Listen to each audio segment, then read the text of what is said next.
Hey there, Goblins. Welcome to another episode of Goblin Salvage Rites. My name's Robert. And I'm Eric. And today we're talking about What are we talking about? building worlds or Constructing worlds? I don't think we're talking about building worlds. We're talking about making worlds. Maybe feel like they exist at our gaming tables? We're talking about making worlds feel like they've been built well. Right. Faking to your players that you actually put a minute worth of work into this. We're building wells. Right. We're well building, but not like Mr. Beast, literal wells. Yeah. We're building how well. It's crazy to me that I You can walk build into my worlds. 7-Eleven and see pictures of Mr. Beast in the candy bar aisle. That's bonkers to me. Yeah, and it's all fair trade. Yeah. Which is really cool. That's nuts. Yeah. So what we're talking about here, shenanigans aside, is how do you bring your games how do we bring our games alive at the table? What are our tips and tricks that we use in order to make a world feel more lived in? Make it feel like the world building was constructed before we hit the table. I originally wanted to title this video World Building 101, and then I had an Just existential crisis. Yeah, it was. It wasn't so much misleading as it was missing the point, I think. There's this concept of, because a lot of you little green bastards in the Discord said, we want to have a world building episode. Yeah. And we set about to do that. Yeah. But what we ended up talking about was how do we make our games feel more alive, make it feel like a world. Those are two separate discussions, but I also feel like there's a Venn diagram there and space in the middle for a more intriguing conversation, at least for this goblin. And I really do want to do an episode where we talk about, okay, if Eric and I were to sit down and make a setting, which we are in our Patreon. Look at that segue. Right. One tier. One tier, $5. That's it. We're not turbo shills. Not yet. Not yet. We will be one day. On our Patreon, you can find a world we're literally building right now. Yep. Through the perspectives that we're going to talk about. So what we talk about today in this episode is like reflected perfectly in the way we are designing and doing our own world building in our Patreon vis-a-vis the iconic goblins. Yes. So you can go in there. You'll find 12 because we're just about to publish this month's Patreon. Or do we really have 12 month's. of them? I think it's 12 or 13. Yeah. Wow. That's nuts. I could be wrong. I'm probably wrong. Numbers. What are they? Who knows? Right. But anyway, we have a lot of iconic goblins that live in our world, and we try to build that world through their experiences and through the NPC experiences that people have. Right. And obviously, I'm kind of shooting the shark here. But Yeah. And when he says iconic goblins, these are goblins that have classes from PF2. So we've got a fighter goblin that has an archetype. iconic fighter in Exactly. our goblin world. And they're not just like the Paizo iconics where the stories are kind of flat because they have to be because at the table you make them your own. These are novelized versions of iconics. Yes. So there's a lot going on there. Anyhow, they exist. There are people here in the Discord. If you're interested about them, just call it out in the Goblin chat and say, hey, who knows about these Goblinati iconics? Talk to me, somebody. Absolutely. The link's down underneath in the description doobly-doo. Yep. Is a word. Yeah, and the next thing we're working on, we kind of just finished a big series of these iconics. Yup. We've done a biome. We've done one iconic in every biome that we can think of. Conceivably, that would be desert, a world. mountain, plains, jungle, ocean, City, city, which right? is like the We faked one. 13th biome. You know what I mean? That one was And so much fun. now we're moving on to creating something pretty exciting. It's our first ever product. It's an adventure. It's an adventure. It's an adventure. Yes. Yes. It is factually an adventure. Absolutely. It's But it's more than an adventure. yes, it's a product. I'm trying to tease. I'm really bad at teasing without I know. just like jumping the shark. How do you get from tease to elevator pitch and pull back to a tease? I think it's going to be really awesome. It's a proof of concept product that we're going to be working on over the next 3 or 4 months. And you guys can tell us how dumb it is. I earnestly think that it is a product that is not on the market. I really do believe this is new in so many ways to the TTRPG market in the way that we're trying to design it. Innovation, yo. And ultimately, it's trying to solve the problem of DMs who don't have enough time. So my goal with this product is to make an adventure path that you have no excuses not to run. My wife likes to say the world comes down to 3 things: time, money, and spoons. I don't have enough of any of them. And we're This trying is to gonna solve all three of those. those problems. Yeah, Yep. exactly. So anyway, before we jump into the topic, we're going to talk about what we played. What did we play? We haven't done a lot of Kingmaker lately, have we? No, we haven't. That's a little sad. We'll We're actually make up for it. shooting today on a Kingmaker day. Yeah, I know, right? Like one of our players is on vacay. I feel so like we're cheating on our group. But I did do some Edgewatch though. Yeah. Yeah. Let's see. I'm down from 4 players to 3, I believe. And we entered the part of the story where we're going after the 4 BBEGs of the entire AP, and we finally uncover the identity of yet another one. If you're playing Agents of Edgewatch and you're not into book 3 yet, just mute this for a minute. So we've got the guy who's the poison aspect of Norgorber, and there is a temple devoted to poisons and people who make poisons and people who study poisons and all that sort of thing. This is a public-facing temple for a god that's like illegal in every other city. That makes sense. So we're basically there's a conference that's going on for 2 weeks, and it's called the Noxious Retort. Every year they host alchemists and naturalists from all over the world, and they just show up for 2 weeks of talking shop with each other about poisons. And it's a really fucking cool idea, right? Yeah, and it's hosted by the Norgorber aspect for poisons, the god of poisons. So it's not just a bunch of guys in black suits and black hats walking in. This is like the guy who invented penicillin would show up to this. Yeah. There's a lot of like lawful good, chaotic good people, running around here, all alignments. It's all because they have that interest. So that was a really interesting thing to play and have characters kind of show up in and have it be sort of like we're trying to find the bad guy who's somewhere in this convention, but we're also trying not to just be a dick here and murder hobo our way through a convention. Yeah. So it was a lot of fun to be like, how do you navigate this? You're kind of an undercover cop trying to find the bad guy in an event where there's a lot of innocent bystanders and collateral damage to be had. Right. How do you navigate that? So that was a fun session. And probably some powerful people too, right? So that was we haven't really met the power players yet because we're still in like session 1 of I think it's going to end up being 3. And there's an earth-shattering, a Galarian-shattering NPC that is in this fucking building they haven't met yet. Like, that's crazy. Yeah, it's literally in one of those books, and has a lot of pull. Jesus, and he's kind of stabby. That is my tease. All right. So that was our Agents of Edgewatch. You're doing an online Bloodlords. Bloodlords. Yeah. How are the dead keeping? We're so dead. We're so undead. It's pretty rad. It's going well. I did some retraining for my exemplar, and I'm really liking the way it works now. Yeah. I got rid of one of the defensive icons and replaced it with a different defensive icon that just allows me to regen even more health. That's right, because you're a bodyguard character for somebody else, right? So now my character is like, instead of being resistant to a specific damage type, he just like heals every round. That's rad. He just has like regeneration as tanking kind of the ability. And you're all like skeleton, right? Yeah. I'm a skeleton, like a samurai. His name's Toku, and he only speaks in haiku. That is so weird.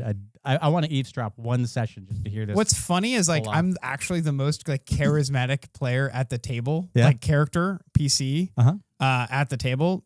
But because I can only speak in haiku, I do definitely get like the short end of the stick when it comes to like. That's hilarious. And it's funny because like I'm generally the face of the party when I sit down at a table. And I probably said this on previous episodes, but like I specifically built my character not to bogard the mic the whole time because I was playing with a bunch of like people who are on our Discord, and I'm the guy trying not to be that guy on the TV. And I was like, let me play a character who plays second fiddle to like everyone else. And it turns out I probably should have just been the face of the party. That is awesome. So if Toku dies or gets reborn, he might just be well versed in haiku. Yeah, that's fabulous. Yeah, it's going pretty well. We're like investigating some stuff, and we're trying to figure out how the book itself doesn't do a lot of very good world building, hard world building instead of soft. I smell world a building. segue coming.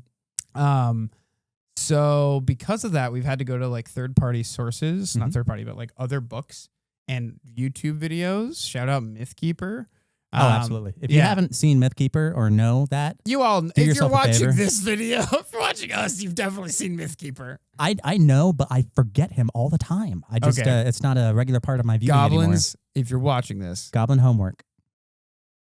Type in, if you've never seen Mythkeeper but are watching our channel, please let us know in the comments. Yeah, all Even one or one two of you will make me the happiest goblin on the planet. That would be wild. I think we take for granted how ubiquitous some of our niche material is out there, even amongst our own community. Yeah, that's true. That's something I run into.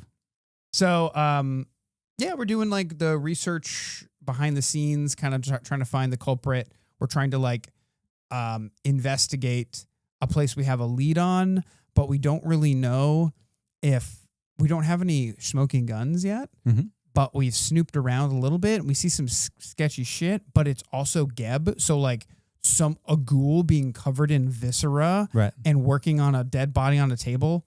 You are the sketchy shit. Is just a Thursday. Right. So it's really hard. And because that's an advanced kind of game to run without it just being schlocky and cartoony. And the other thing is it's a lawful evil country. Mm-hmm. It is it's a capital L lawful evil country. So you can't murder hobo your way through things. Yeah. Even if they're living. I mean, depending on the city you're in, you kind of can. There's a couple of cities in Geb that we learned by doing our homework that you could get away with that more likely. But in Mekatar, which is the capital of Geb, that's a no-no. Yeah, I mean, I'm kind of liking it to going down to the agricultural California part and then murdering somebody else's cows. You know, humans are basically blood bags and, future undead. They're like, humans have a different potential value in the region of Geb than they would in, say, the region of Absalom. Well, in Geb, what's interesting is there are literal chattel people who don't have rights. Sure. And then there are people who have rights and you cannot destroy and aren't like owned by anyone. They are their own people. And the people of Geb try really hard to maintain and their safety. Put your tongue back in your mouth, ghoul. Yeah, exactly. Because without it, their society and their interaction with the outer world would collapse. It would fall apart, right? Yeah. And like that's it's just fucking intriguing. I love what they did with the idea of building an undead nation in an interesting way that isn't just kind of used to love. This is our main topic, so let's just talk about it. Yeah, and use Geb as an example because like it's the one part in Golarion that I probably know the most about. It's the one country that I've read about the most and have books about and stuff like that. And like you were saying, Geb gets a lot of things right in its description. The only thing, like, from when you actually read the lore and you understand the dead laws, as they're called, they really do try to protect living creatures. In an undead country, that's the first question you come to. Sure. Is like, what's the sanctity of life here? Who's on top? Is it a how is morality society? Defined? How is morality defined? And it's clearly defined via laws. Yeah. They also talk a lot about fashion. And how the longevity of the long livedness of a lot of the inhabitants of Geb affect the culture of Geb, which I think is fascinating. Yeah, they stole that right out of Vampire the Masquerade. Yeah, absolutely, absolutely. So Geb does a lot of things correctly in its world building, and at the same time, from what I've heard from my DM, because I haven't like sniped the adventure at all. But it sounds like the adventure, there's a lot of hard world building that isn't baked into the introduction to this AP that you kind of need to know. So it sounds like to me there's like a lot of required reading to run a game in Geb.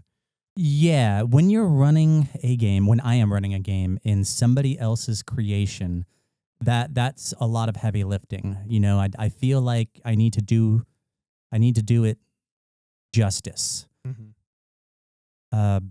Otherwise, why run something in somebody else's setting? You know, you can certainly appropriate all their shit, cannibalize it for parts, and then say, I have my setting and I'm just taking things from somewhere else. Totally legit. especially for those of us who work full-time jobs. Mm-hmm. But I don't know. Personally speaking, when I'm running pre-published material or somebody else's creation, I do feel like I am compelled to do more research than I would otherwise. If I'm just running something on the fly in a generic setting that doesn't really have a name, I have a very different approach to world building. Essentially, when I'm engaging in the act of world building or trying to figure out how to make my game come alive as a GM, I tend to ask 4 basic questions. And I don't know if you and I have ever talked about this, but I've spent time in preparation for this video kind of trying to find language to my process, which is another reason why I love doing these things. Mm-hmm. The first thing I ask is, am I looking to run a board game or a novel? What I mean by that is, does it matter who the characters are?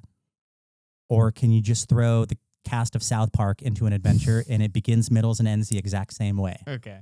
The characters are totally irrelevant to how this adventure pans out. You know, that's the board game. They're But flies on a wall, basically. May as well be. Right. Yeah. You know, you could, it's just, you know, fighter number 1, cleric number 2, rogue number 3. And it doesn't matter who you bring to the table, what the background is, you know, how many brothers and sisters you have, who flunked out of magic college. None of that shit affects anything whatsoever in a pre-published adventure if you just run it as is. So that's kind of like a board game experience is how I describe that. The novel experience is where your characters matter. Your characters' background, decisions, all that stuff can affect the trajectory of the plot. And the adventure can begin, middle, and or end differently than is presented. That's not a board game approach. So that's how my brain breaks those 2 GM experiences up. If I'm running the Fall of Plaguestone, what was that? The first deluxe adventure Pathfinder 2nd Edition came out with, I think it was. If I just do it straight out of the box, then I don't need to know your character's background. I don't even need to know their archetype. Mm-hmm. I barely need to know their class. I don't need to know their hopes and dreams. Don't need to know their short, medium, and long-term goals. I'm not writing anything around you. I'm basically saying, Chapter 1, 4 mooks walk into a bar. Okay, here it is. And I basically just make sure that I fidelity to the text. Right. And that's the board game experience for me. But when I start making things change based on your character, where they come from, what they want, outcomes, NPCs, that sort of shit, that can change the plot, which has happened in Edgewatch a number of times, because that's my favorite approach. That's what I call a novel experience. And for me to have that mind movie, that vivid continuous dream that John Gardner talked about in the 80s, I need to world build from the inside out, not from the outside in. If I've got a character at the table if I have a player at the table who says, what's the economic model for this city that we're walking into? If I'm doing a novel approach, the inside out, your character matters, I'm not going to answer that question fully. I'm going to couch my answer in terms of what your character knows and has experienced. If your character is not an economic person at all, not a person involved in trade, in banking, anything like that, then my answer is going to be very different than if we're doing the board game version. Well, there are 5 guilds in the city, and they all have various levels of sway with the local nobles. You know, in the novel, you don't get to know that stuff unless it's relevant to your character. That's going to affect your decision points and where you go and what you do and who you talk to, which, again, affects the trajectory of the game. It might be like a little exposition here and there to me, a lot of this boils down to how much does the player and how much does the character matter? Like, how much does the player or the character matter? Yeah. Okay. Talk to me about the player part. So the character, I feel like I've got my head around. Yeah, the character you do have your head around. That's almost like one side of a spectrum. And for me, if Robert doesn't understand the world that Dregrid lives in, then it's hard for Robert to roleplay Dregrid. Okay. And this is just the challenge of like acting or empathy in the first place, because we're sitting at a table playing characters pretending to be someone we're not, right? And not having like it's very, very difficult to pretend not to have knowledge you don't have, logical or otherwise, about the world. It's hard to play if you're a smart person, it's hard to play someone who's not very smart. That's got to be Because- why it's so easy for me. Exactly. Yeah. Yeah. You play really good, smart, humble people. Because I are dumb. And the most humble person at the table. But yeah, like to me, one of the reasons why I like this more hard style of world building is because it allows me as a player to understand and predict things that are going to happen in the world. And if it can be predicted, then it is Navigable. it makes sense. It feels like a world that could actually exist. Okay. So you need a specific amount of knowledge going in as a player before you can feel immersed. In so many ways, yeah. Okay. So Like- that verisimilitude we used to talk about that we haven't mentioned in a few episodes. Oh, we, That we that should have state, a counter at the bottom corner Right. of the video. That state of being, that counter can be like shot glasses that empty each. Oh, time. yeah, there you go. That state of being at the table that we're all trying to reach, our personal Golconda, our personal Nirvana, that's you need a certain amount of information presented a certain way in order for you to engage in your character's mindset. Yeah, it's like for the And make meaningful decisions reel at the of table. the film to start spinning and create a mind movie. Yeah. You know what I mean? It has to have certain parameters. I have no earthly fucking idea how to get that information out of you in a session 0 if I don't know you and we're starting together for the first time. That feels like the sort of thing you just sort of like get through experience and exposure. So I guess we lucked out on that. Yeah. You can't get rid of me. It's definitely a difficult conversation to have for sure. So each one of these points here I did an in summation because, you know, I don't think as well in front of the camera as I do when I'm writing things. Because you're Eric. So, Yes. right. So in summation on that part, is this a board game or a novel? For me, world building a board game experience means that there's a static level of detail that doesn't really change throughout the experience. Sensory details are similar throughout the adventure, regardless of who's at the table. It doesn't matter. It doesn't change. Yeah. So if you have 5 people at the table and none of them can smell, that was a bad example. I'm going to move on. Okay. But it's like it doesn't matter who's sitting at the table, what characters are involved. right, the details are the same; they don't change. The block of text that you read the players is going to be the same regardless of whether or not Right, they're classic first edition. they're a wizard presentation. or not. Yeah, Right, yeah, right. yeah. However, in world building through a novel experience, as my brain works, means there's a dynamic level of detail, and it changes throughout the experience, contingent on the point of view and emotional resonance throughout the adventure. So that emotional resonance is something that I haven't used those specific word pairings before. That's how Edgewatch feels the way it does, because when Elmo Barley Bramble encounters Hendred Pratchett, Uncle Pratchett, the halfling serial killer, there's a different emotional resonance than when Dragrid encounters Hendred Pratchett. Yeah. And I use different language when I'm speaking to Jacques in that scenario than I do when I'm speaking to Robert in that exact same scenario, because I'm trying to speak in Dragrid's language. I'm trying to speak in Elmo's language, because the world building moment right there, who and what is Hendred Pratchett and why does he matter to this world and this story and this arc and where we're going and who we're about to cleave open in the BBEG boss fight, it's going to resonate different from character to character to character to character, because everybody has different stakes in this interaction with this NPC. And the world building feels different. It just does. But if we're just doing the board game, all of you would basically see Hendred Pratchett the way that Robert, Jacques, Ben, Nick, and Tyler would see him. And that's a different kind of experience. That's like a more of a convention style experience for me. Just like the shot glasses for verisimilitude, we also have to have stakes in the bottom left. Yeah. Just a little steak emoji. Like Fred Flintstone steaks. yeah, a little steak emoji. So my first of 4 question, is it a board game or a novel? That changes how I help to bring my game alive. The kinds of details I use and my approach to language to express what I'm calling world building. And I would say that is a spectrum of difficulty for a GM to execute on. Yeah.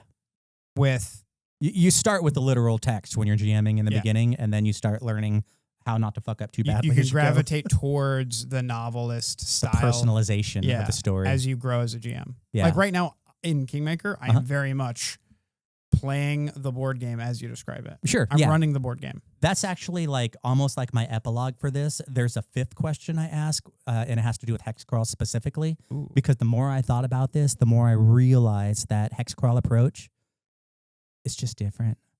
I can't do what I do with Edgewatch in a Hexcrawl simply because there's an apparatus involved that you have to work around and you can't ignore. And there's subsystems, and it's a different beast. We'll totally get to that, and it's going to be all Kingmaker when we do. And let's. I really want to cover your 4 things because they're an excellent framework. So let's keep charging forward. Yeah. Moving on. So the second question I like to ask myself is, am I working with original material or am I working with pre-written material, an adventure that's published out there? My world building approach, surprise, surprise, it varies. For instance, if it's original material, then for every immediate task a PC is performing, I want that player to be chewing on something that happened in the past while they're planning for something that is coming in the future. For instance, you stand in the Temple of Gozer where your brother once stood. Could he be here, somewhere? A long hallway stretches out before you, much like the several trap-laden corridors before. Somewhere in this temple are answers to questions that burn within you. Where is your brother? How did he perish? Who is responsible? Father will likely pass before winter, and you cannot go back without these answers. The braziers burn steadily in the stillness. You have a brother, because this is original material when I'm doing it. This is also the novel approach I tend to lean on. You have a father who's dying. It would be really shitty if he died before he knew what happened to his son. You can't do stupid decisions that are going to put your character in jeopardy as a player because you have stakes now. Mm-hmm. Like, I run into the room swinging and screaming and I murder hobo. Okay, you get yourself killed. You just lost a lot. You didn't just lose a character. You lost your character's family as well. If you're not a psychopath at the table, that should mean something, I think.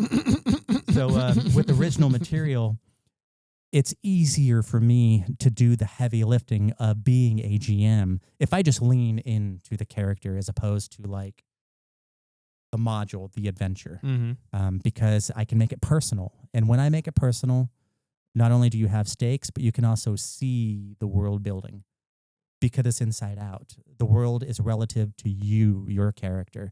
What your character views is important. It doesn't matter like who built this temple, how old it is.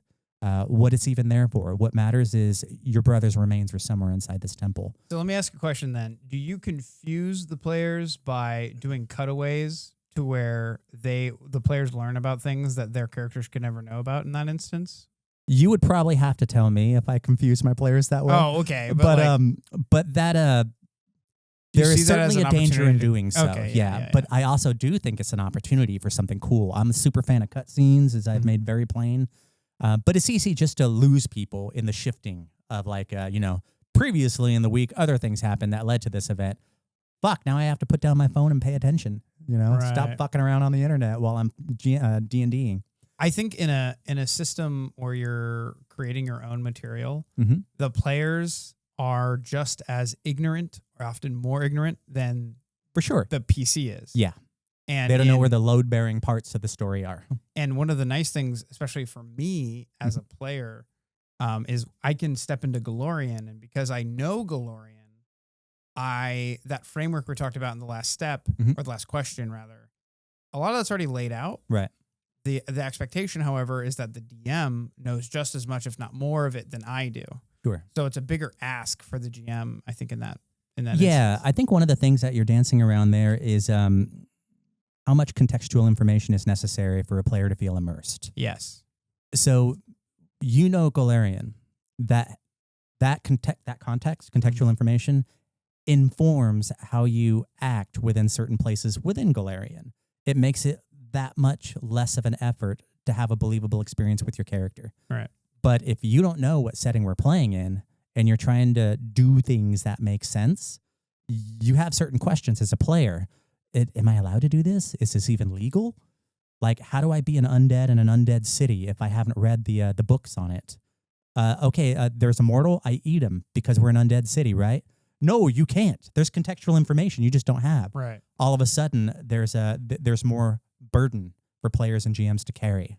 There's more burden for the GM to exposition off camera. Yeah. Or just tell. Communicate it. Like that's one of the things that we ran into in our last session of Bloodlords. It's like, all right, my background is in food mercantilism. Mm-hmm. You know, my character has been a bodyguard for merchants selling food to other nations that is raised by zombies. Even though I have an 8 intelligence, know the rules. Yeah. I know dem rules. Yeah. But Robert doesn't know the rules. Right. And that's a fun place for me. Neither does our DM. Uh-huh.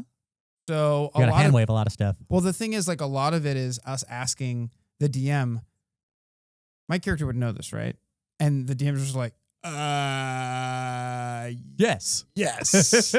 But like, there's some stuff like, you know, your ranger in our Kingmaker game where there's a lot of times you're just like, Robert, I'm a fucking druid ranger. I know what flower this is. And I'm like, oh, we got to roll dice. 'Cause that's the game. But you're like, Robert. That's the game you signed up to play, Eric. I am a master in flowers. I know that this is a daffodil. And I'm like, well. That's not what the dice say, Eric. Nat 1 is a nat 1, Eric. So like the couching of known knowledge in that the player knows, like I can just see like on this continuum that you're describing, it can be a little more difficult, if not immersive, given the right playing around. Where if you're running a system that's your own, the assumptions are all out the window, and you get to build the assumptions. And if you do that exposition well, your players will know everything they need to before they go to ask the question. Yeah. God. And again, there are two conversations we're having here, and we're marrying them. The idea of what does it mean to world build, and what does it mean to bring your world alive at the table? Yeah. And one is not completely the other, but they overlap so heavily in important places. And there's just multiple ways to approach those spaces. So that's kind of how I view the using original material. Is it original material or pre-written adventure is my second question. Right. If it's pre-written material, then my approach to world building, again, not to drive myself crazy with doing too much work, is for every immediate task a PC is performing, I want that player to have maybe 1 to 3 decision false choices. Because, I need them to get to room 35. So I give them choices, but they're still getting to room 35, right? Because that's where the adventure says you need to go. The choice. Right, Got right. It. So it's all manipulation. That's all D&D is with pre-written stuff. So for every immediate task a PC is performing, I want that player to have 1 to 3 decision false choices that link to the subsequent task, the one they need to take next, so that the transition doesn't quite feel so on rails. It's a real fine dance that you have to play as a GM when you're using like the Tomb of Horrors or some pre-written, adventure, where you're like, what do you guys do? You kind of have to know where they're going and allow them to have the agency. Otherwise, the adventure doesn't work. You have to know where they're going and let them pretend that they have agency and get there. Yeah. And that's tricky because we're playing a game, but we're also playing a movie or a video game, however you want to look at it. So, yeah, Super Mario Brothers, good example. You know how that story goes. You're going right. But you can make all kinds of choices in the individual levels, but you're going to hit that pipe by the end. That's the only way you get to the flagpole. Exactly. Yeah. Or swim with the fishes. So that's that. What is an example of that? You stand in the Temple of Gozer. A long hallway stretches out before you with very little in the way of decoration. You've come across several pit traps before now, and this corridor seems suspicious enough to warrant caution. There are several corridors you have not yet tried, and flight is still an option. The braziers burn steady in the stillness. Nowhere in there is there a dead brother's remains. Nowhere in there is there a dying father waiting for word that the brother is here to do, to retrieve, to find out. There's no mystery to solve, really. There's just how do we go forward. That's the board game approach in a pre-written adventure that I'm dialing in on here. I would present that differently than if I was trying to treat this as a novel, character-centric experience in a pre-written adventure. So that's kind of what I mean by that. Question number 2, is it original material or pre-written adventure? That will change how I present the world building to bring out the details that make the setting feel alive. It's, for whatever reason, it's very different in my brain. And I'm curious if anybody else has a brain that works like that as well. Or if I'm just making up minutia. There's this humility coming through. Wonder if anyone else has a brain. Okay, so that's that spectrum is pre-written or how do you self-made. world build and bring it alive if it's your own shit or if it's somebody else's shit? That's really it. Right. I feel much more comfortable approaching it one way than over another for each of those examples. Question number 3, is it an event-based scenario or is it a location-based scenario? We're getting closer to Hexcrawl at this point. I don't even know what that means. Well, in an adventure that's event-based, things happen at certain times, regardless of where you are. So let's say there's a bomb that's going to go off in 7 days, and you need to figure out where the bomb's going to take place. In fact, Edgewatch just had a scenario like that. There are specific locations in the city where there are clues. If this is a location-based thing, then you have to go to all those locations, and you kind of get the breadcrumbs that goes from location to location, and then you find the clues you need to go stop the bomb from going off. Boom, you have that. And the bomb, the timer on the bomb was probably never communicated. So regardless of how long it takes for them to go to all the breadcrumb event locations, to all the breadcrumb locations, they always get to the bomb just before it goes off. It can be, yeah. That's certainly the easiest way to run that certain scenario for me. Got it. There's ways to juice it up, but that's that. So location-based adventure, I would kind of focus on the literal physical details that anchor a character in time and place. Mm-hmm. You're in a church, and the church has Baroque-ass pews, and there's a hole in the ceiling, and weather has been pouring down in this temple, this abandoned temple, for years at this point. And, it smells like mold and must. There are no dead siblings in this story. There is no father waiting for you to get back with information. There is simply anchoring the player in time and place. This is world building. This is making the setting feel more alive. But there are Your questions. mind movie is triggering. Yeah, there are questions that your description of the location Mm-hmm. have already begun to trigger. Sure. Why is this place abandoned? Yeah, and it's What probably made the it same abandoned? questions across all 4 players at the table. As soon as I bring the dead brother into it, player 1 has a different set of questions than the other 3 players at the table. Right. So again, this is kind of what I'm going to keep coming back to, this dance So- between a novel versus a board game. It's a location versus an event. Versus events, yeah. So like world building for event-based, and I'm just reading my own language here.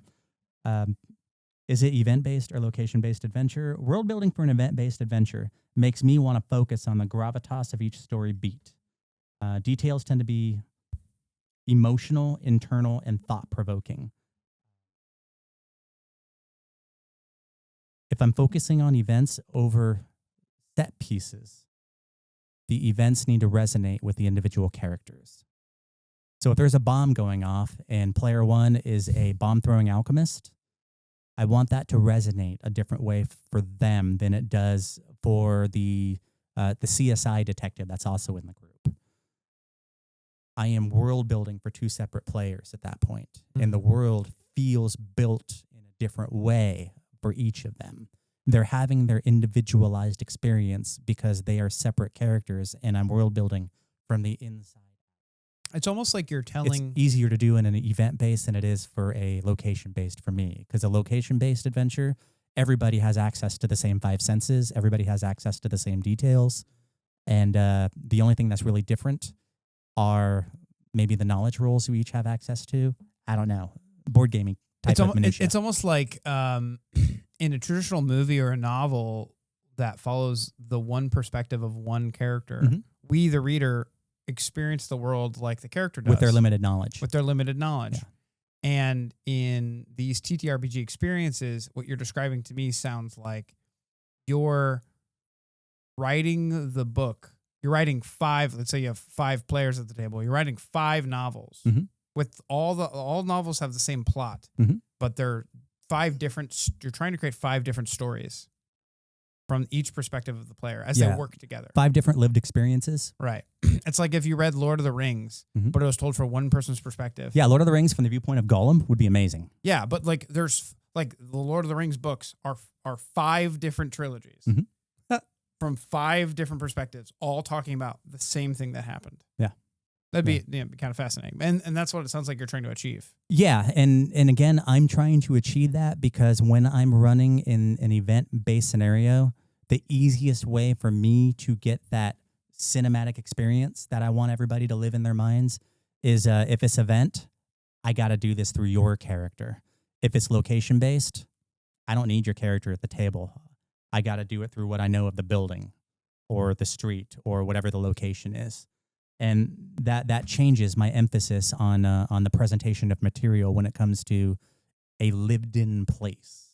Mm-hmm. So make it personal or make it impersonal. It might even come down to that. But yeah, I work a full-time job. I have a beautiful wife. I've got a lovely dog, a cat. I have amazing friends. I play games. I don't have time to just go whole hog into some of these games and do it with 100% efficacy, regardless of whether it's original material or pre-published material. Right. I got to find what works for me. And when it comes to event-based scenarios, it's significantly easier for me to go, okay, I don't have to make up a bunch of shit because I just got here from work. Mm-hmm. But I know your character, Dragrid. I know your character's character. I know how he thinks because we had a session 0 and we talked about it. And even though you've changed your character's physical fucking class no fewer than 3 times over the course of 2 books. He's the same person. Dragrin never changed. No. Whatever class he was. That wasn't a board game experience. That was the novel experience because the world building was done from inside Dragrid out. Mm-hmm. And Robert knows what Absalom looks like because he has the books and has read the setting pieces. And I'm sure Robert was making decisions based on that. But Eric was manipulating Robert the entire time to get back into Dragrid's head, get back into his limited knowledge and his limited experience and his truncated understanding of what the setting is in terms of world building. Right. And that's just easier for me because I can sit back and go, what do? You have an uncle with a bowl of rice in front of him. I know that because we've been here before. I didn't have to prep this earlier. And I can just lean on what I know of you instead of me making up a bunch of shit and hoping it sticks. Right. So yeah, that's kind of that. Is it event-based or location-based? If it's location-based, I'm more comfortable world building for location-based adventures when I get to focus on kinesthetic details, anchoring players in time and place. The exteriority of a scene is what is important to me because scenes are vivid set pieces more so than their emotional anchors. In a location-based scenario, I don't need you to feel the emotive impact of walking into an abandoned church, at least not as a primary thing I'm trying to do. But you do need them to imagine I do. what it feels like to walk into that church. Exactly. And that's anchoring them in time and place. I need you to understand that this experience is church. Mm-hmm. If I'm doing this in an event-based location, I need you to understand that you are suffering a conflict of a crisis of faith that happens to be taking place in a church. Mm-hmm. The church physical location is secondary in the novel experience. In the event-based. The church location is primary in the location-based adventure approach. Right. Okay. Yeah. We're on the same page. Okay. So that's kind of, is it an event-based adventure or a location-based adventure?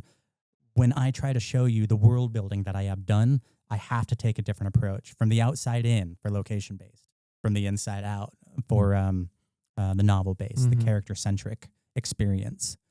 I've got examples for all of this at the end of this discussion.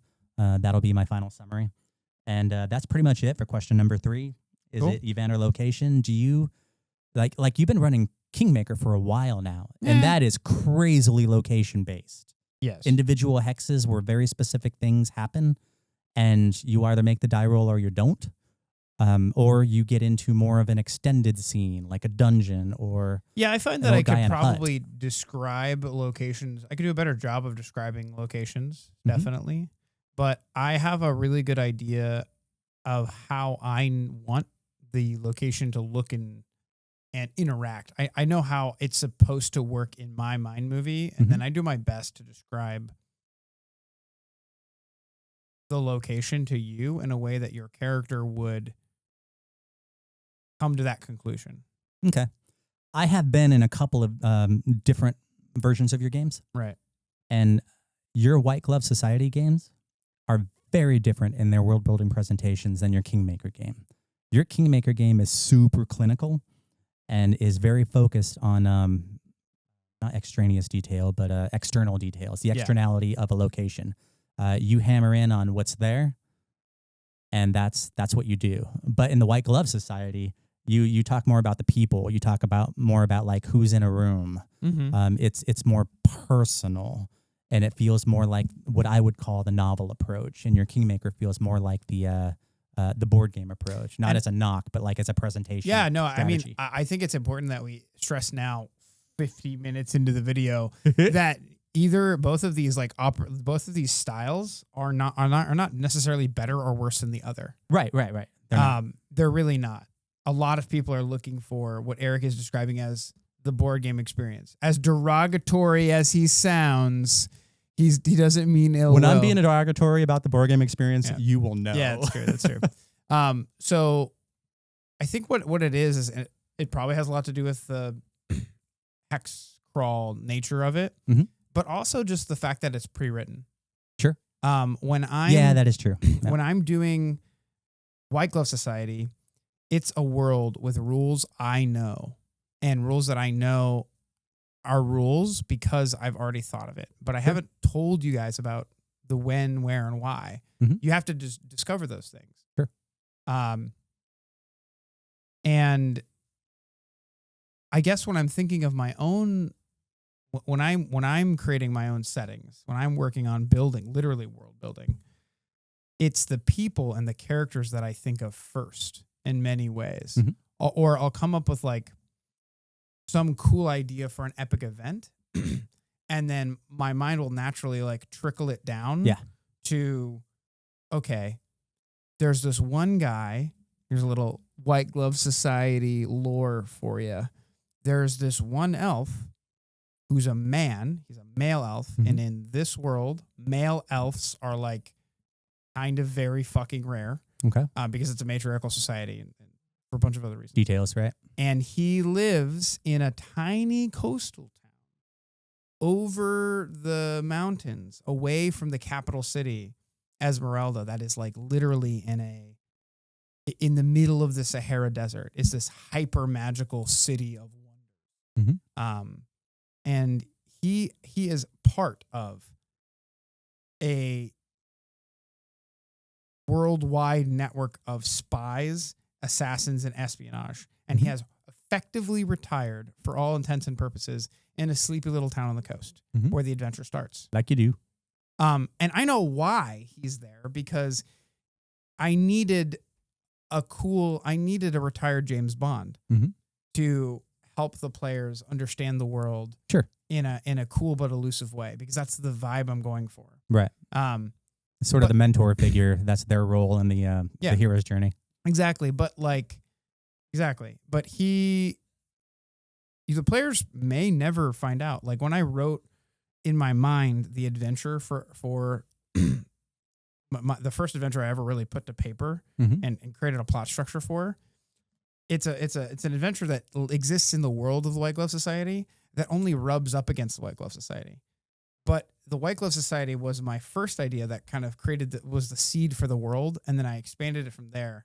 I took two really cool ideas from two IPs that I really loved and just kind of smashed them together. See, in my brain, that's a lot of heavy lifting, specifically because your players may never find out those details.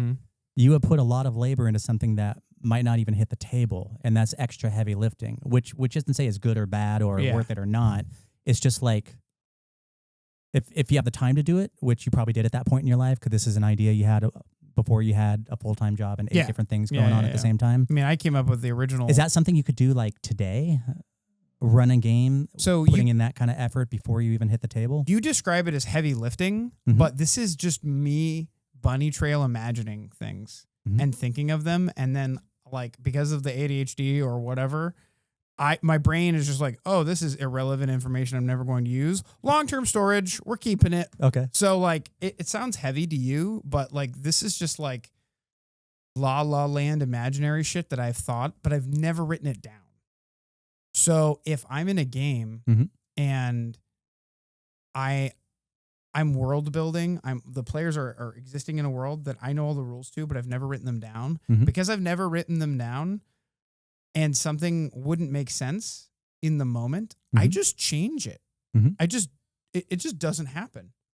Or it happens differently because that makes sense. Okay. The White Glove Society was originally invented as a way to like, as a way to bring players into one shots. It was a one shot world. It's a vehicle. Yeah, the vehicle for one shots, where every one of the players it's like the Pathfinder Society. Exactly, but it's an assassin society, and there's a Much more Howl's fun. Magical Castle door, and a series of white gloves that allow you to open random doors in random parts of the world and step back into the bar.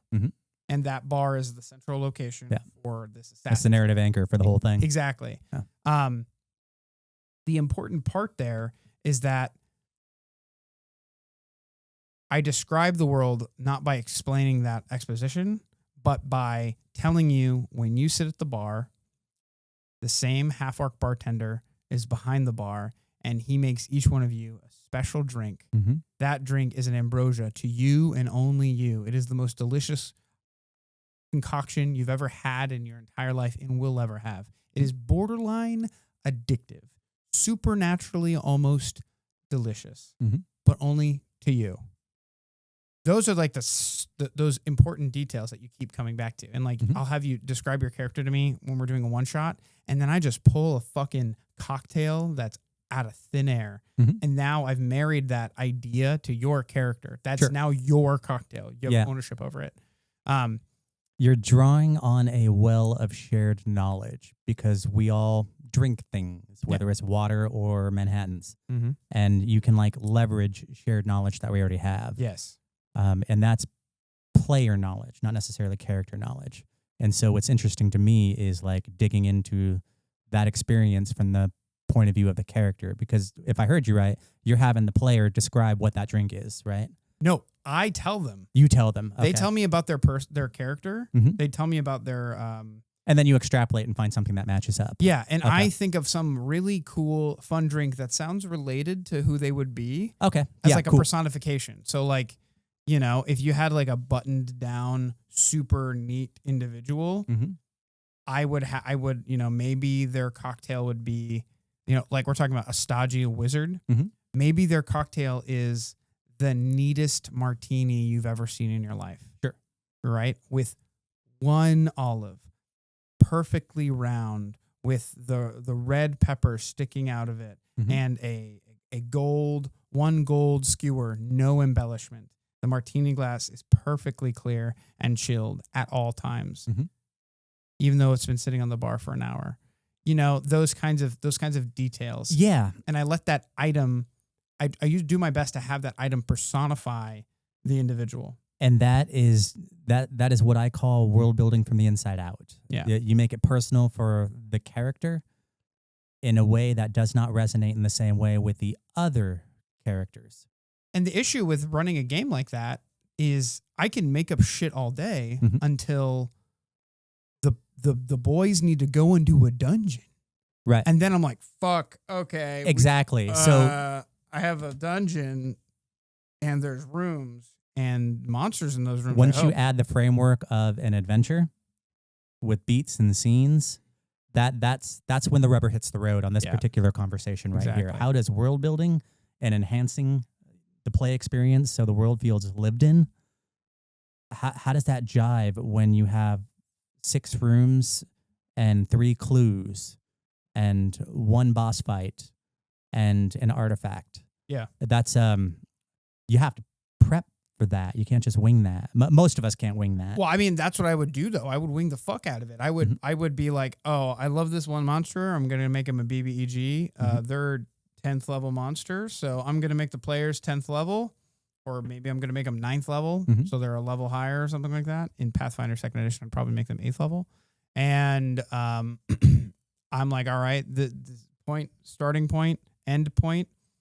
Where does this dude live? Uh-huh. Oh, he lives he's a beholder that lives in a cave in a desert Mhm. in the back of a ravine. Go that. What are cool ideas Vancouver. Beholders live in Vancouver. There you go. So like Washington, not Canada. Where in this setting, what are my random what kind of animals live in my deserts? Mhm. Giant insects. Done. Someone is riding a giant insect. And then, so we have point A, point D, Mhm. point B and C, point B and C are two smaller encounters that just tell you about the world somehow. So that small encounter is you walk out of the door and the door you open behind you is a skyscraper-sized cactus with needles the size of cars. That's and pretty fucking rad. The players are like, excuse me, what the fuck? And I'm like, yeah. And 30 meters in front of you, 90 feet in front of you is an argument between these 5 dudes riding giant scorpions that have actual hands instead of pincers and some cactus leshies. You know, your character knows that the cactus leshies are probably the people who live in the cactus. Like, boom, that's the what happens next? Well, I don't know. I don't even know what the conflict that they're having is yet. I haven't even gotten to that part. I literally just made all that up right now. That's what I do. Yep. But I have a stat. I did have stat blocks for these scorpions with hands and the dudes riding them. That's how and if you only have a one shot, you can fly by night that way. Yeah. One shots are significantly single easier. Time. But an adventure path is not a one shot. Yeah. It is an adventure path is not a collection of one shots. Yeah, even like what we call deluxe adventures in the Paizo universe. That's such a weird name. Deluxe adventures. Yeah. What is it, like 120 pages or something? I don't know. Whatever it is. Yeah. It's the marathon is what it is. Yeah. You know, running sprints, running one-offs.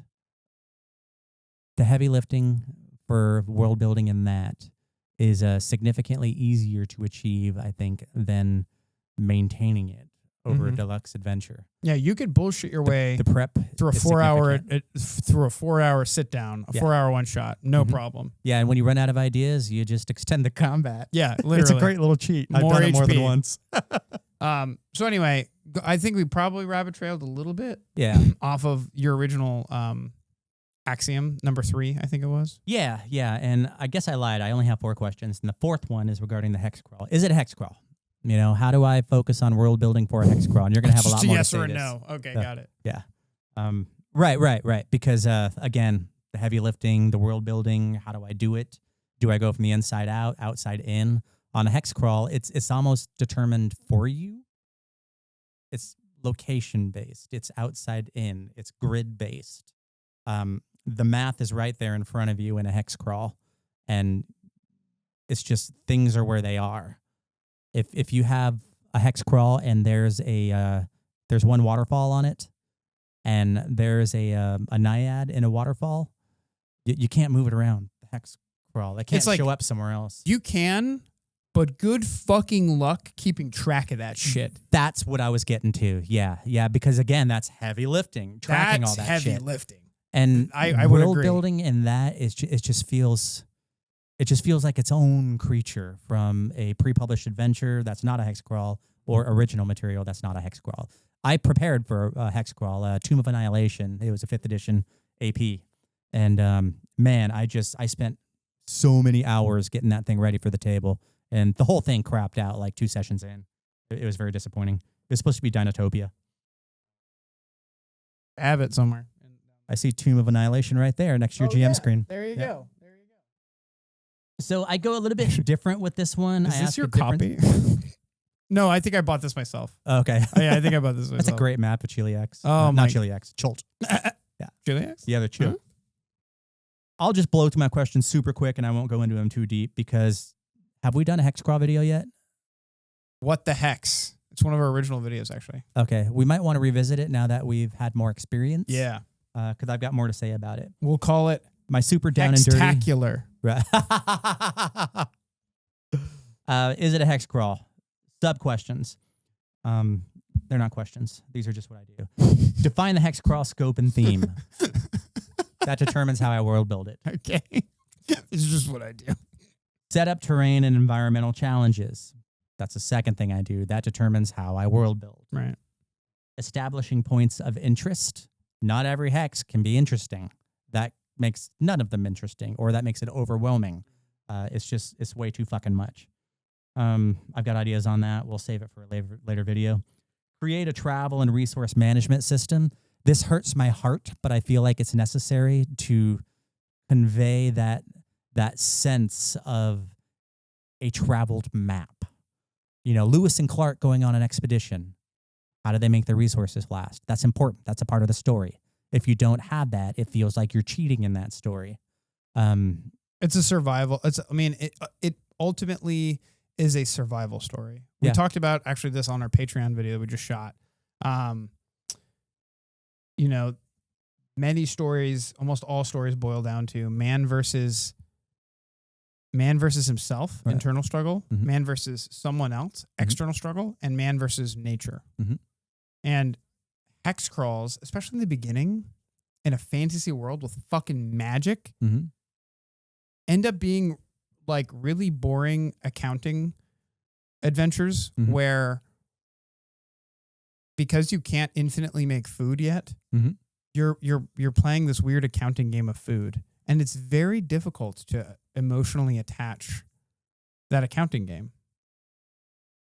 I don't think it is, but it sucks up so much time at the table to make that happen that you cover like half the hexes in a regular session, because you got to slow things down. You're hungry. You haven't eaten in 2 days. There's game here, but you can't trust it because they're all drinking from that poison stream, and one of them has 3 eyeballs. Yeah. What do you do? How do you go about getting resources? That drags the tempo of the game down, and it gives you cool emotional beats and moments, but it will take a 18-month campaign and turn it into a 5-year campaign. Well, it really changes the tenor of the entire experience. It goes from being a heroic fantasy to a gritty, plotting, survival horror game in some respects. I mean, Kingmaker isn't that. Kingmaker is a hex crawl where you can always go back to home and get more food, and there's a ticking time clock, and things will slowly, progressively get a little worse for the guy and gal you're supposed to fall in love with back at home. But like, you can really take as long as you want. And the fun of it is, we go to this hex, we spend our little resources. What's there, GM? Read us the paragraph. And then that happens. Yep. Tell me a story. And like, I do regret giving you guys the map. I think, you know, I watched an old Matt Colville here video. I can never remember his name unless I love that. I can hear it in my head. I know. I just have to imagine his intro, and then I can remember his name. Where he talked about Matt, if you're watching this, I wish. But yeah, like he talked about the idea about west marches and how people have to collectively make their own map. That's the only way to do hex crawl, man. In my mind, unless you're doing a hex crawl of like, unless you're doing like a non-traditional hex crawl, like you're hex crawling a city, and everyone knows the general layout of the city. You know what I mean? But like, if you're doing like a classic Kingmaker hex crawl, you got to let the players draw their own map. Yeah, that's a good way to like get them to track things if they do it. It's kind of like taking notes in class. You know, if you don't, then it's in one ear and out the other, unless you have an eidetic memory. But the other thing is like, by giving them the map, or at least a topographical map with grid lines, you really do remove the wonder of, I wonder what's in the next hex. Yeah, see, for me, and this is just me, Right. I find it excites me because I see things on the map and I'm like, I want to know what's there. And my character has a bad history with swampy things because that's how 2 of my character's daughters died. Hmm? Is that a swamp on this map? Is Robert gonna do something about my character Mm-hmm. in and around that swamp? So you're saying Is something in that swamp the reason why my daughters perished? anticipation. Yeah, but and that's it. Again, that's also if there's sort of like a novelized approach Yes. where my character matters versus I'm just a stick figure in somebody else's story. So that's why maps are exciting to me. I can bond with things on the map and help you, like as a player, helping the GM show you where my excitement is oriented, and you Right. can be like, oh, okay, this is something I can prep for. I didn't even think of it like that way. Yeah, because knowing what excites the players, if you don't have that, you're just fucking you're blindfolded throwing darts and hoping you hit something resembling a dartboard. Right. Yeah. And that's for me, that's nerve wracking. That's my anxiety. If I don't know what you guys want out of sessions, I know what I can do. Is it good enough this time? Is it good enough next time? Were they having fun? Were they having enough fun? Do they like me? It gets stupid. It gets Yeah. downward spirally. So that's again, that's a part of session 1 Yeah. or session 0. And it's also a part of just like being tuned in with the players. Like we're doing a hex crawl. How do you want that hex crawl? How do you attach to a hex crawl? Mhm. Do you want the map? Do you want to make your own map? How active do you want to be? Yeah, and that's a conversation that we didn't really even have in session 0 in Kingmaker. We Mhm. kind of had it. We didn't know how to have it. Yeah, we had it progressively as we experienced. Trial You- by fire. Absolutely. Yeah, like, is this fun? Yep. Nah, fam, this ain't it. This ain't it, fam. Okay, we're scrapping it. And it's We're not doing that it something else. couldn't be fun. We just didn't know how to make that happen, you know? Or it wasn't fun Speaking for for myself. those specific players, for certain players at the table. Like, Jacques did not want to have accounting the Kingmaker game. Right. There's a whole 100-page section Mhm. that I have just not done. Just jettisoned. Yep. It's just not a part of our play experience. Mhm. And like, I used to feel that in pre-written adventures that was almost a sin Mhm. because I'm trying to run this thing that someone else wrote and Right. give you the best experience of it. And Eat now everything on your plate. yeah, and now I'm just like, You're not leaving this table till you eat your vegetables, fuck Robert. Brussels sprouts, bro. Like they're not good. Eat your Brussels sorry. sprouts. They're just I not made good. those. I slaved over this story Exactly. for 2 weeks. Exactly. But You're didn't, going to go into that cavern you and eat didn't your Brussels fry them in sprouts. bacon, Yeah. so I'm not gonna eat them. I didn't know you wanted it fried in bacon. I asked you in session 0 if you want Mhm. your story fried in bacon. You This didn't is- say anything. This is what you get. Right. Um, If you don't So- make your voice heard, you will you not live with be what heard. you receive. That's true. So getting back to your original, is this a Hexcrawl question? Like, Yeah. that means that the Hexcrawl is truly a catastrophic event in the, not a catastrophic event, but a, that was that Marvel movie thing, it's a canon event, meaning like its existence categorically changes the play experience to a point where it can't be unchanged. Sure. Yeah. There's a fixed quality to the world building prep when I prep a hex crawl. What does it do exactly? Does it force, like, so what you've described to me are not binaries, but almost spectrums. Mhm. And does it just force like certain settings on the spectrums that you've already described? It feels like it does. One of the things about hex crawls is if you go into the wrong hex and you're the wrong level, it's a completely different play experience. Yeah. It just is. In Edgewatch, you can go into a building and you'll have a very different experience at level 1 than you will level 18. Yeah. And you can still go into that fucking building. Edgewatch is almost like a hex crawl in that sense too, a city hex crawl. Yeah. About halfway through that whole experience, I kind of flirted with the idea of doing the rest of it in hex crawl fashion.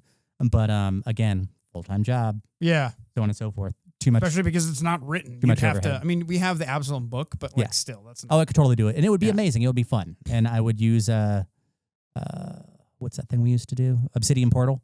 I would go back to that and use, my game would be significantly more digital if I went Hexcrawl with it. But yeah, just, again, this topic is about how do we world build and how do we make our games feel lived in as though they were world built. We spent time on it so we can make the table feel like the experience is a lived in world. How do we make With a Hexcrawl, all my previous math is out the window. how do we make a world feel well built? Yeah. You could build a world, but how do you make it actually work? Yeah, I want an Angus burger. I'm not looking for, a Big Mac. Right. And it's how do we do it? How do you do it for Kingmaker? How do I do it for Edgewatch? So the White Glove settings, Society, you feel Ravenloft? the settings are fixed in many ways. So Ravenloft. Okay, let's talk about Ravenloft. Okay. Your Ravenloft game. Hexcrawl in a Ravenloft. I know. What a crazy idea. Yeah. Well, Curse of Strahd was kind of that, but it was really literally wasn't. that, right? It was. Yeah. Okay. When you look at the map, it's all hexed out. Yeah. and, Okay. Yeah. Fixed events. Right. Ravenloft was an interesting experience for me because it was the first time I really felt the brunt of your, and I just realized that I couched those words in negative connotation. I haven't taken it that way yet. It was the first time I experienced true narrative Eric. Okay. Where players had little power and no fucking idea what was going on. And I was playing an elf wizard who was not supposed to be there. I was the other, and you made the character feel that way at all times. And Classic horror trope. yeah, and it was really cool at times, but also like really frustrating at times. Yeah, absolutely. I wasn't even that good at it back then. I've had years of practice since then. But back then I definitely leaned on some of these things. Yeah. And that was to take your spectrums, if I may just try to like paint the picture. So the first spectrum is novel versus board game. And that was like 75% novel. Yeah, absolutely. 25% board game. That sounds fair. The next one is events versus locations. Gosh. That's a pretty good mix of both. Yeah, I was thinking to myself, there were locations and events happened in them, important locations. Yeah, in Ravenloft, there are no unimportant locations. Ravenloft is small, it's compact. Yeah. So like the church, the cave, the mountain, the waterfall. And that sentence in Ravenloft, there are no unimportant locations. That's almost the kind of, if you are world building, not trying to I'm talking to you, goblins. If you are world building, that's almost a decision you need to make in the beginning. For sure. Like when you're in the what matters and what doesn't. When you're in the map stage, is this a small world where there are no unimportant things? Right. Or are there large stretches of land where your character commented on that here randomly runs into an obelisk that has no answer? Exactly. But right. Is it a red herring? Is it a key to a puzzle? Like, yeah. Under established points of interest here, I'm just going to read what I wrote here. Scattered ruins, dungeons, settlements, shrines, ley lines, and natural wonders. Sprinkle them throughout the hexes, right? Ensure that every 3 to 5 hexes has at least one compelling location that will encourage movement. Use the regional rumors, hidden secrets, to make the point of interest worth finding. So if there's like a group of 6 or so hexes, one of those is the thing. And then you got another batch and another batch. But like the idea of having that always within view is an important place to go. And if you always have something like that, then you really can't ever be lost in a story. And that's one of the things I don't think I did very well. God damn it, Eric. You know what video game does that like no other? Reldening? Yes. Reldening. It is the perfect combination of important locales that are just far enough away to make you feel like you've traveled a distance. Zelda Breath of the Wild did the same fucking thing. I'm sure. I've never played that. Yeah. So maybe we'll have to. That's a volcano. Maybe we'll have to. There's only one volcano on this map. Exactly. I wonder where I'm going in a couple levels. Right. Yeah. But there's always like a little bit of interest scattered and sprinkled in between those 2 points. It's interesting, but not, and it tells you about the world. It does world building in that it tells you about the ecology of this place, of this region. That tells you about the socioeconomic power struggle of this location. But it's not the next dungeon. It's not the dragon in Ezekiel Lake or whatever. Right. But it's a caravan of undead dudes pulling a wagon. And if you kill them all, you get the treasure chest in the wagon. But if you don't kill them all and you kind of just give them a wide berth, they're walking somewhere. Yeah. There's something that we talked about earlier in here that's resonating with everything you're saying right now, just in a different way. So earlier, is this original or pre-written? I mentioned that for every immediate task a PC is performing, I want that player to be chewing on something that happened in the past while they're preparing for something that is coming in the future. Take task and put location in its place. And it's the same thing. Right. Knowing that you're heading to the waterfall because you need to speak with an elemental, all the while knowing that the guy who's flying around on the dragon, the red dragon, is going home to that volcano over there. There are locations you're going towards while you're thinking about other locations. Yeah. And a Hexcrawl, that's critically important, I think. Again, I only got 2 sessions into running my Hexcrawl, so most of this is just being a player and speculative and playing video games that were Hexcrawls. Right. You know. So getting back to getting back off of the rabbit trail onto the main trail. Yeah, create a travel and resource management system. Not for everyone, certainly not me, Right. but I think that's part of the Hold on, no, core experience. You're back on the road. I'm getting back on the trail. We were describing your Ravenloft game, and it's I'll talk about Ravenloft all day. So the third spectrum. So we talked about the first two. It was a board game or a novel. Right. We talked about locations versus Events. Now the third one is. Shit, what was it? Fucking drum roll, please. Event or location based. It was just, is it original or pre-written? Is it original or pre-written? And this is a good. So I would wager that this is. Gosh, it's so actually hard to answer this question because you are a Ravenloft snob. You are to Ravenloft. Like, Sorry, not sorry. I am to coffee.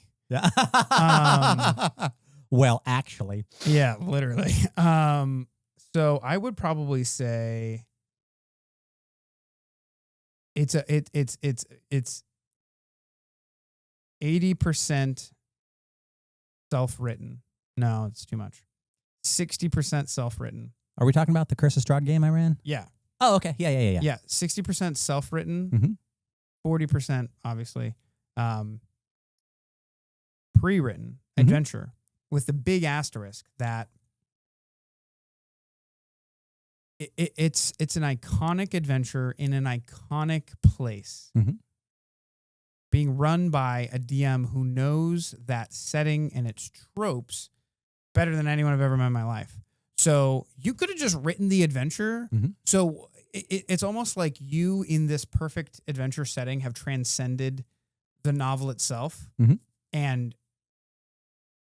if you would have, like, even if the Curse of Strahd didn't exist, you would have had the same adventure anyway. I would have, because I have been so immersed in the Ravenloft story in the way you have been so immersed in the White Glove Society that I've been chewing on it for years and years and years and years. You know, like the back of your hand. When it comes to the question of how would Eric world build a Ravenloft story without having read any of the material, or maybe having just started reading the material last week, prepping for a game this coming weekend, it's apples and oranges. It's apples and trucks. How would Eric world build Ravenloft? He had just picked up that one adventure and had no previous experience with the world. Okay. And how would Eric, given the techniques I know today? Yeah, like you right now, except I just like mind wiped your love of Ravenloft. That would be like Eric run an Eberron game. You have 2 weeks to get ready. Yeah, exactly. I know fuck all about Eberron. And there's an Eberron adventure you're running. Right. The first, God, what would I do? The first thing I would do is open up a wiki and say, what the fuck is Eberron? Like, what is it? Is it steampunk? Is it, middle-aged England? No one knows, actually. What the fuck No one really knows. Is it? Like, I've never been given a straight answer. If I was to ask somebody who adores Eberron the way I adore Ravenloft, and I would say, okay, you get 3 details to explain Eberron. What are those 3? That's Eberron. So I would build around that. I would probably stick closer to the actual language, the text of the adventure, significantly closer, and I would try not to go off the path very much, simply because I don't want to be talking out of my ass in a way that lovers of Eberron at my table would be like, this guy really doesn't understand Eberron, and all of a sudden I don't feel like I'm in Eberron anymore. Yeah. Like if I'm world building, you gotta feel like you're in the world. And what was cool about our Ravenloft game is you were the only Ravenloft expert at the table. Yeah, that was both a good thing and a bad thing. Why was it bad? I think we all know why because I spent it was every good. single session having to solicit buy-in, and I rarely got the buy-in. Oh yeah, it was very, very difficult to run that game, and we ran it for like 9 months, I think. We ran it for a while. Yeah, it went through all 15 levels. Yeah, and it was almost the same people for the entire thing. I think there were like 2 people that switched in and out from time to time.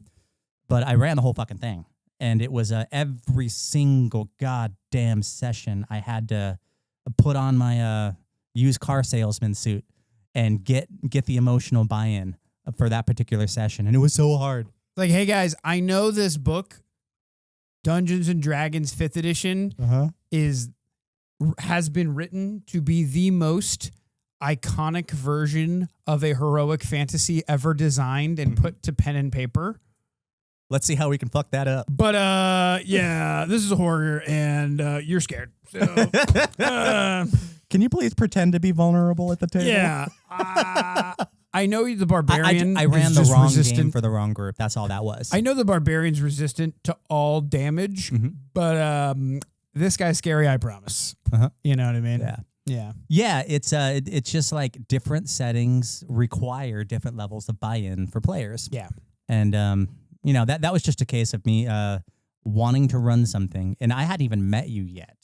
We actually got together specifically so I could run this on the message boards. Yeah.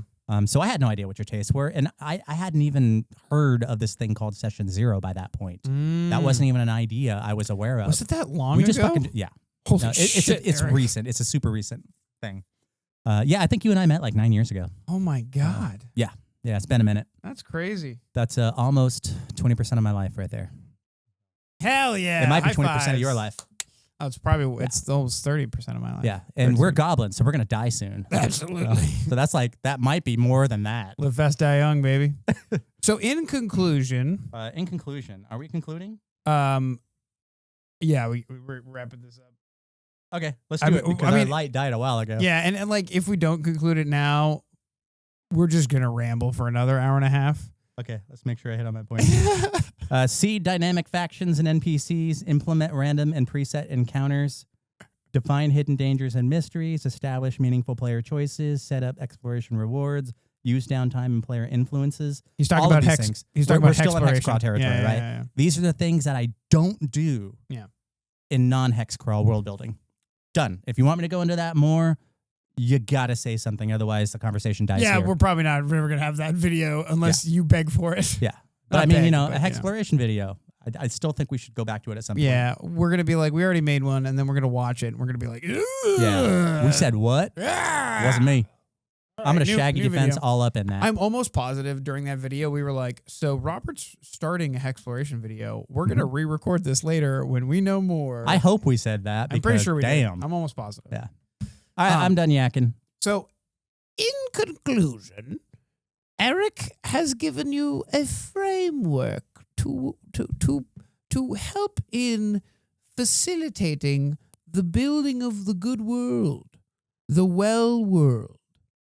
Fundamentally, Eric has given us goblins the ability to understand my broken brain, character-centric world building that allows players to touch and feel a world. And ultimately, I think that is going to world building is triggering verisimilitude as much as possible. enshrining it in your very body. Yep. And Eric's argument and fundamental thesis is that you do that by telling stories that matter to the characters they're playing. If you're world building from the inside out, 100%. Yes, big asterisk. And if you're world building from the outside in, you focus on extraneous details that cement the players in time and place. Not the characters, but watch the players. the next episode where we talk about it. No, I'm kidding. I'm kidding. But I really would love to shoot an episode where external details, not extraneous. Yeah, external details. I would love to shoot an episode where we do talk about, like, okay, let's say you want to build a setting from scratch. Yeah. What does that look like? How do we microcosm this thing? How would we do that? Because we've already done it in one, I'd say, extreme way, which is like the soft world building. These are words and theories that I just recently learned by researching this episode. And I'm coming to the conclusion that, much like our dichotomy, you're a soft world building guy. I'm a hard world building guy. I like the details and you're all so that. metal, Robert. I know. You're so soft, Eric. I'm squishy and cute. Oh, squishy cute boy. Just ask my dog. So anyway, I think that was really informative, actually. Now that I had a good time replaying the video. Of course you did. You got to wax ramble. poetic about your favorite thing in the world the whole time. I love it. I got to bask. Like half of it was about Kingmaker. I got to bask in your glory. Yeah, I'm sorry about that. No, I love it. It's great. It's great. If you have any questions or you have any requests for future videos, fucking comments, doobly-doo, or show up to the Discord, subscribe. because a lot of you goblins are coming to the Discord to talk. Keep doing that. This episode was created because people in Discord asked us for it. Yeah. So we made it. Ask for other things. We'll give them to you. Yeah, literally. We don't have good ideas. We're quick and easy. Yeah. Thanks so much for joining us. And as always, keep that world weird. Weird. Keep it weird.